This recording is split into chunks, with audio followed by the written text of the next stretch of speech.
Le temps file, je vous invite à lire avec moi dans Lamentation chapitre 3.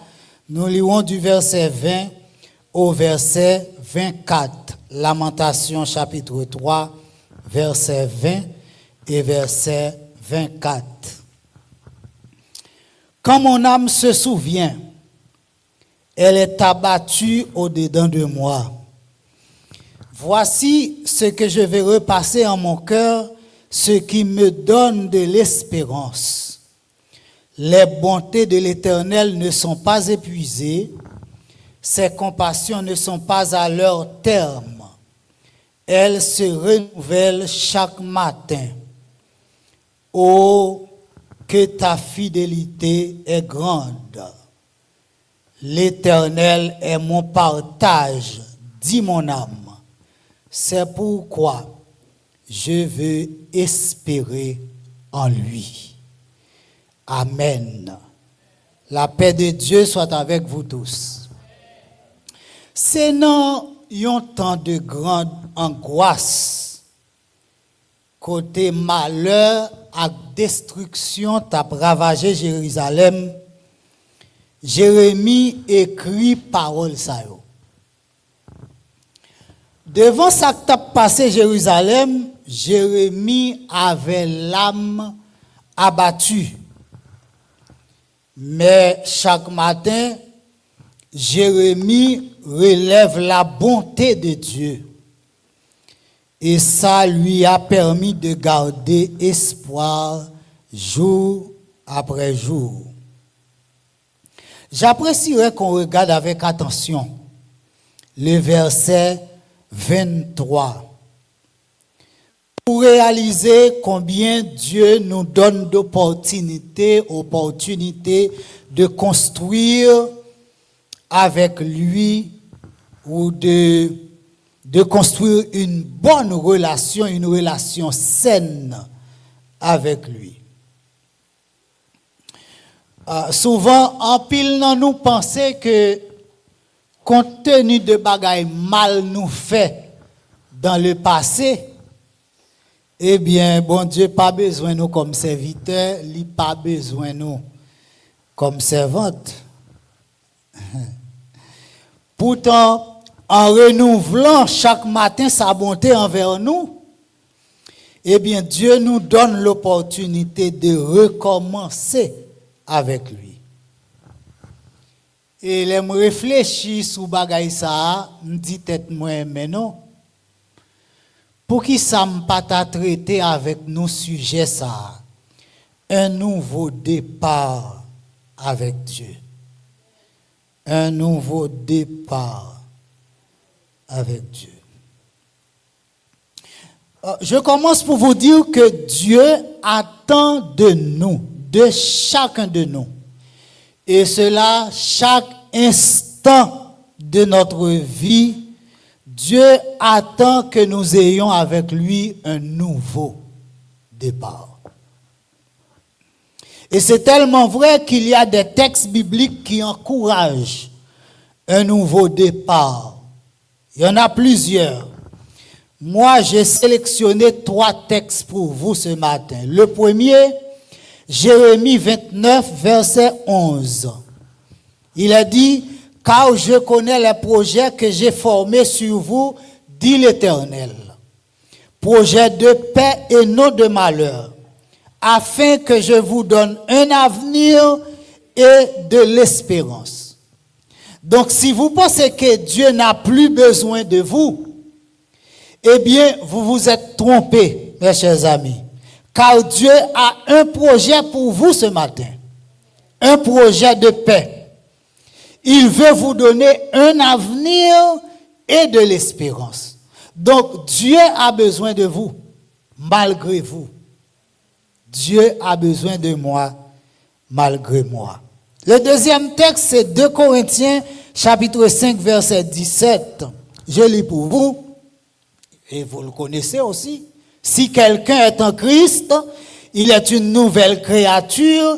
Les choses anciennes sont passées. Voici, toutes choses sont devenues nouvelles.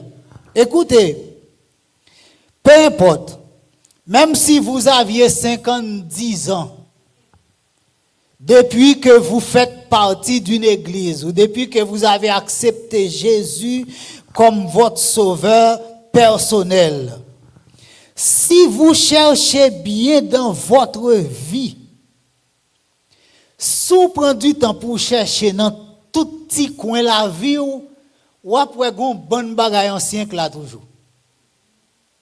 Un bagage ancien que là toujours. Bon pour exemple avec vous. Ou content de moun parler mal sur de l'autre monde. Gloire à Dieu, dans renouveau nous pas gen moun sa yo. Moun qui parler mal sur de l'autre monde. Bon, supposez que pas malheur, t'as gon grain moun là qui kon parler mal sur de l'autre monde. M'gon question pour vous? Depuis qui il a parlé moun mal? C'est probablement depuis l'autre tout petit, enfant a couru dans la cour kay maman papa ou te qu'on a veillé l'autre monde ou a fait reportage. Et mamie, je vois un tel fait telle chose. Et puis ou grandit avec ça jusqu'à présent non où? Écoutez, les choses anciennes sont passées. C'est pas d'un coup tout a passé. Alors, son façon pour me dire que le Seigneur prend patience avec moi, il prend patience avec vous. Ça veut dire, quand on pense c'est fini pour moi, bon Dieu voulait prendre mais et puis il dit, on continue. Et la sanctification progressive tient à ce que au fur et à mesure, puisque nous nommons bon Dieu, puisque nous sommes enfants de Dieu, puisque le Saint-Esprit en nous pour nous transformer, au fur et à mesure, gen des bagailles n'a quitté et chaque fois quitter yon bagaille ancien ou entamer un nouveau départ avec le Seigneur. Troisième texte pour vous, c'est Ésaïe 41 verset 10 où il a dit: ne crains rien, car je suis avec toi. Ne promène pas des regards inquiets, car je suis ton Dieu. Je te fortifie, je viens à ton secours, je te soutiens de ma droite triomphante. J'aimerais souligner pour vous que un nouveau départ a des exigences. Et nous allons en considérer trois exigences. Le premier, un nouveau départ exige de la sagesse renouvelée. De la sagesse pour que nous puissions nous regarder, nous examiner, nous interroger. Sommes-nous conformes dans notre relation avec Dieu? Écoutez, dans le monde ça n'a vivre là. Enveloppe comme ça qui enveloppe nous. Qui te me dit, li pas facile. Je ne pas dire l'impossible non, mais pas facile pour conforme dans la relation à bon Dieu. L'important c'est que moi avec vous, n'a lutté, n'a goumé avec l'aide de Dieu, n'a goumé pour nous faire bon Dieu plaisir. Et c'est chaque jour dans la vie nous, par contre si vous réalisez ça, mais moi-même chaque jour la vie son vie de combat.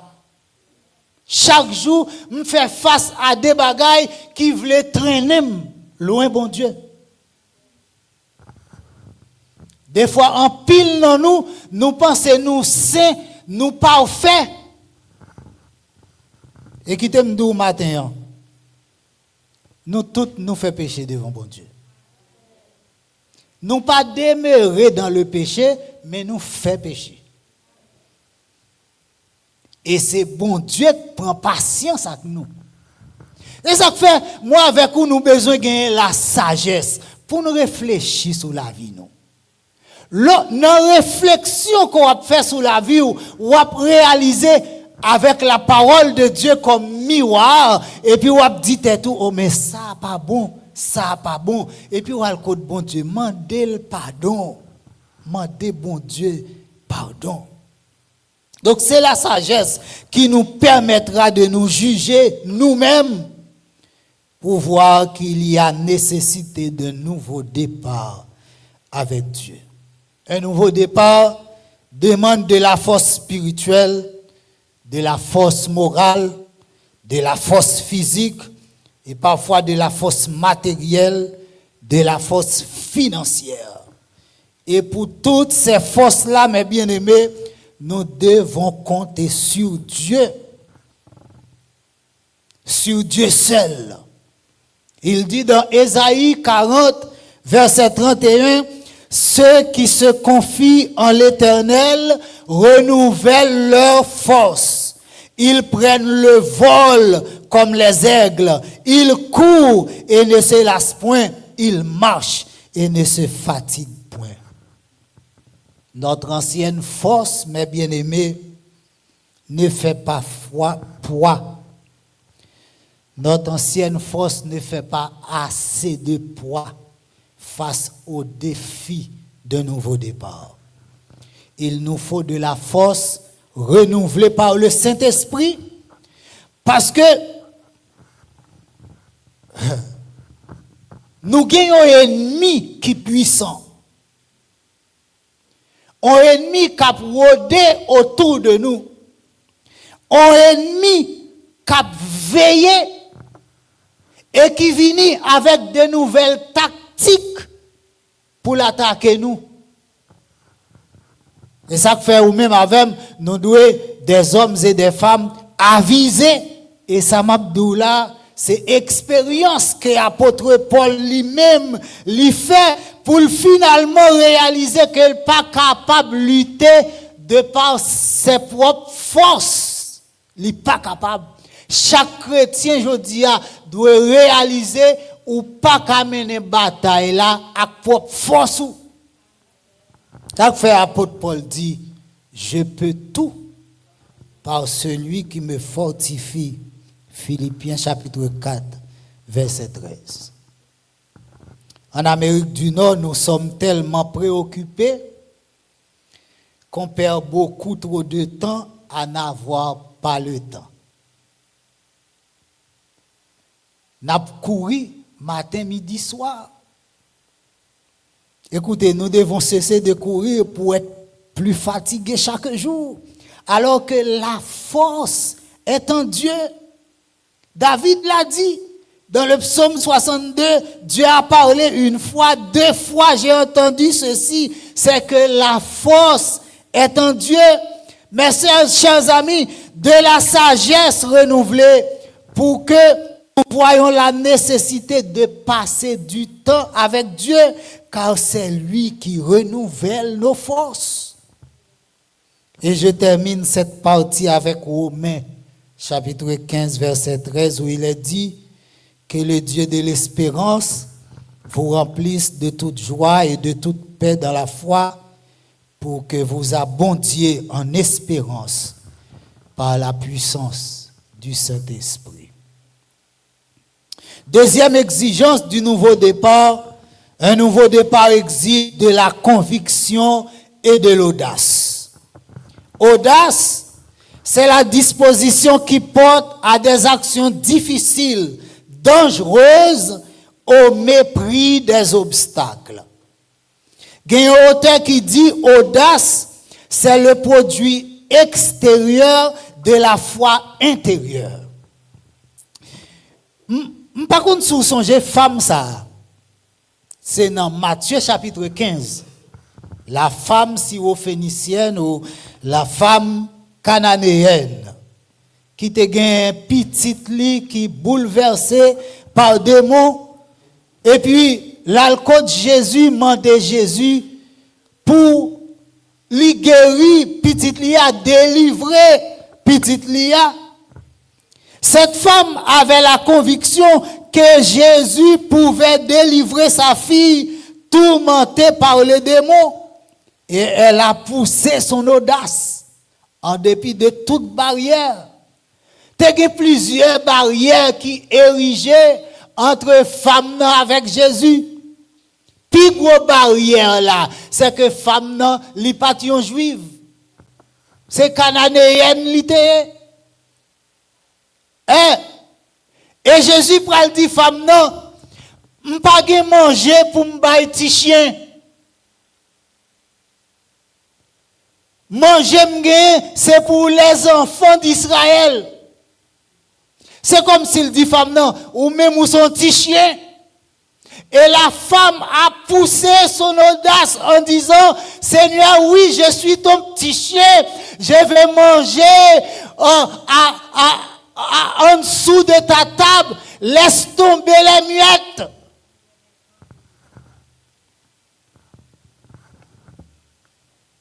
Alors, mes chers amis, soyons donc audacieux. Saisissons l'opportunité du renouvellement de la bonté de Dieu envers nous pour entamer un nouveau départ avec le Seigneur. Et vous savez, chaque jour est une nouvelle occasion que Dieu nous donne de tourner le dos à notre passé et d'expérimenter une vie nouvelle. Mais comment expérimenter cette vie nouvelle? Apôtre Paul répond dans Romains chapitre 12, verset 2. Ne vous conformez pas au siècle présent, mais soyez transformés par le renouvellement de l'intelligence, afin que vous discerniez quelle est la volonté de Dieu, ce qui est bon, agréable et parfait. Vous savez, mes bien-aimés, le siècle présent peut enlever notre conviction et nous faire vivre comme ceux qui n'ont pas de foi. Il peut voler notre attention sur l'éthique de la chrétienté et nous empêche d'avoir l'audace de nouveau départ avec Dieu. Qui t'aime d'où? Audace là, c'est lui-même qui permet de garder les attraits de ce monde comme renversés, méprisés, rejetés. Et puis pour marcher victorieusement avec Dieu. Malheureusement, aujourd'hui, il y a beaucoup de chrétiens qui sont des chrétiens modernes, des chrétiens qui évoluent avec le temps sous l'influence du monde. Comment un chrétien peut-il être fier d'admirer le monde et les choses qui sont dans le monde? Les choses qui sont dans le monde, elles sont là pour nous tirer loin de Dieu. Nous devons le savoir. Ça fait aujourd'hui, vous et moi, nous devons faire en pile attention à que ça n'attendait, à que ça n'a gardé. Ça vient devant nous pour nous admirer. Nous devons faire en pile attention pour ne pas utiliser bagaille le monde sous prétexte que bagaille ça yo bon pour faire avancer. Attendez, David manquait prendre un piège. Le David, ça passait dans la vallée des Térébintes. Là où elle frère yo et puis te gen ce monsieur là du nom de Goliath qui a lancé des défi contre le peuple de Dieu. David prend position pour bon Dieu. David dit, qui qualité circoncis ça? Et puis, comme David prend position pour mon Dieu, il a mené David by Saül. Et c'est là David manquait prendre un piège. Saül prend équipement, met sous David. Heureusement, bon Dieu touchait l'intelligence David pour le réaliser qu'il n'a pas qu'à bouger dans le bagage loup ça yo. Et David s'est débarrassé. David avait l'audace en regardant Goliath, comme il s'est débarrassé. il avait l'audace en regardant Goliath. Parce que lorsqu'il s'est débarrassé des équipements de Saül, il a pris sa fronde et 3 petites pierres. Mais que peuvent 3 petites pierres contre un géant expérimenté dans la guerre? Mais David avait l'audace pour répliquer à Saül en disant, je t'abattrai, je te couperai la tête. Aujourd'hui, je donnerai les cadavres du camp des Philistins aux oiseaux du ciel et aux animaux de la terre. Alors, toute la terre saura que Israël a un Dieu. 1 Samuel 17, verset 46. Et pour David faire déclaration ça, il était compté sous bon Dieu. Il croyait que Dieu est plus grand et plus puissant que Goliath. Mais bien aimés frères et sœurs, en prenant un nouveau départ, on va se trouver en face de beaucoup de Goliath. Beaucoup. Goliath spirituel, Goliath émotionnel, c'est peut-être des cas de maladie, des problèmes financiers, des persécutions de toutes sortes. Nous devons avoir les yeux fixés sur le géant des géants, Jésus-Christ, pour avoir l'audace d'affronter tous ces Goliaths-là. Et retenez bien ceci, mes frères et sœurs. Celui qui est en nous est plus fort que celui qui est dans le monde. Est-ce qu'on peut dire ça? Celui qui est en nous est plus fort que ce qui est dans le monde. Voyons une troisième exigence pour finir. Un nouveau départ exige de la persévérance et de la constance. Persévérance et constance, 2 mots-clés pour aller de l'avant et fixer les regards sur le futur que nous voulons. La constance pour pouvoir vivre pleinement dans ce nouveau départ et la persévérance pour nous maintenir avec une confiance sans mesure en Dieu. À ce niveau, mes bien-aimés, nous avons une grosse responsabilité. Responsabilité, c'est pour ne pas alimenter pensée nous avec toutes sortes d'inquiétudes, toutes sortes de ressentiments qu'il a seulement pour affliger l'esprit nous. C'est pour plutôt nous quitter, entrer dans pensée nous. Les choses d'en haut. En un mot, c'est pour nous chercher les choses d'en haut. Chaque fois, les pensées de ce monde voudraient nous pénétrer et nous autres, nous cherchons les choses d'en haut. Comment? À travers les cantiques sacrés, à travers les textes bibliques. Où est téléphone-moi? Téléphone-moi. M'gen la donne là 149 musiques évangéliques. Et c'est yo m'écouter dans machine moi la caille moi et m'pa connait ça vini tout bonnement, l'aime réveiller pendant la nuit, m'prend un petit temps, m'prier et puis après m'tendais un morceau de musique dans liste là. Et puis morceau de musique ça m'tendais ya, m'tout titre un chant dans la nuit. Et me publier sur quelques groupes WhatsApp, probablement que nous là qui vivent yo. Nous entendez yo. Voilà. Donc nous avons des bagages pour nous faire, mes bien-aimés.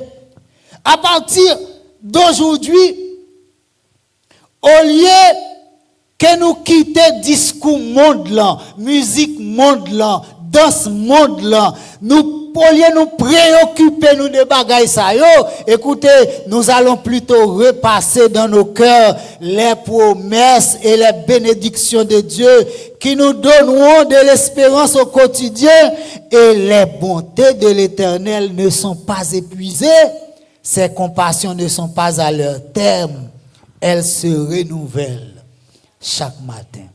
Alors, au lieu de nous inquiéter pour ce qui se passe dans le monde, la guerre, l'inflation, l'insécurité, l'injustice, etc., vous savez, nous ferons mieux relever les bontés de l'Éternel aujourd'hui et demain. Car elles se renouvellent chaque matin. Cela veut dire qu'elles sont d'actualité au quotidien. Combien de nous qui bouleversés, nous sentons pas capables? Nous pas capables, nous sentons nous condamnés. Combien de nous qui mal à l'aise, chaque fois, pensez-nous, menez-nous dans le passé pour rappeler nous bagaille mal que nous avons fait dans le passé. Peu importe depuis combien de temps, le passé, c'est le passé. Et nous pas rien qu'à faire avec ça. Seul bon Dieu qu'a fait quelque chose. Alors, ce matin, mes bien-aimés, celle bagaille m'ta vle conseiller, c'est que la sagesse doit porter au ressaisir qui j'en vivent devant bon Dieu. Ça n'a pas bon dans la vie, et bien crier à Dieu, recevoir le pardon de Dieu et puis aller de l'avant. Donc que le Seigneur nous bénisse, qu'il nous garde, qu'il nous donne à avoir de la sagesse et de la force renouvelée, de la conviction et de l'audace, de la persévérance et de la constance, afin que nous puissions poursuivre ce nouveau départ avec Dieu et en rien pas de camper nous dans le chemin. Sagesse, conviction, audace, persévérance, constance. Que le Seigneur vous bénisse.